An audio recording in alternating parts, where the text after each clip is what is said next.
Je suis Aristote, fils de Nicomaque et de Phaestie, né en 384 avant Jésus-Christ dans la petite cité de Stagyre, en Macédoine. Mon père, médecin de la cour du roi Aminta III de Macédoine, m'a introduit dès mon jeune âge à l'étude de la nature et des sciences. Bien que sa mort prématurée ait interrompu cet enseignement, les graines de ma curiosité pour le monde étaient déjà plantées.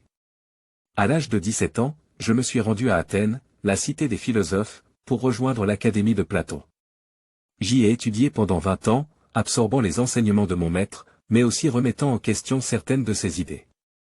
Platon croyait que les vérités du monde résidaient dans des formes immuables et parfaites, moi, je pensais que la réalité se trouvait dans les choses elles-mêmes, dans leur observation et leur compréhension. Après la mort de Platon, je n'ai pas été choisi pour diriger l'académie. Ça ne m'a pas découragé. Je suis parti à Assos, en Asie mineure, où j'ai enseigné et étudié, avant de m'établir à Mytilène sur l'île de Lesbos.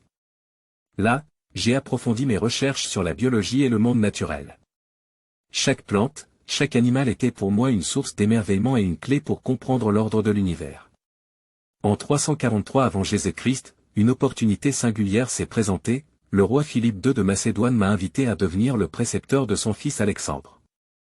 Pendant plusieurs années, j'ai enseigné à ce jeune homme l'éthique, la politique, la philosophie et les sciences, espérant qu'il deviendrait un roi juste et éclairé. Alexandre allait devenir Alexandre le Grand, conquérant du monde connu, mais je garde encore des doutes sur la manière dont mes renseignements ont influencé ses actions.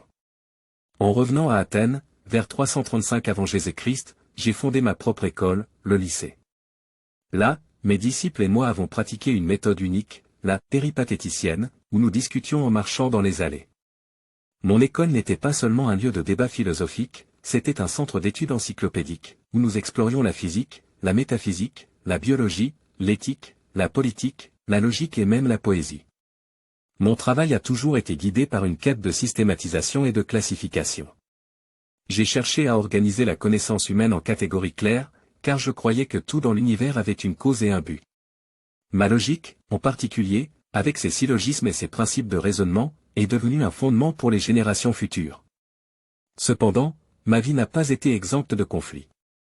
Après la mort d'Alexandre en 323 avant Jésus-Christ, un sentiment anti-macédonien s'est répandu à Athènes. Mes liens avec la cour macédonienne ont fait de moi une cible. Pour éviter le sort de Socrate, que les Athéniens avaient condamné à mort, j'ai choisi l'exil, déclarant que je ne permettrais pas à Athènes de pécher une deuxième fois contre la philosophie.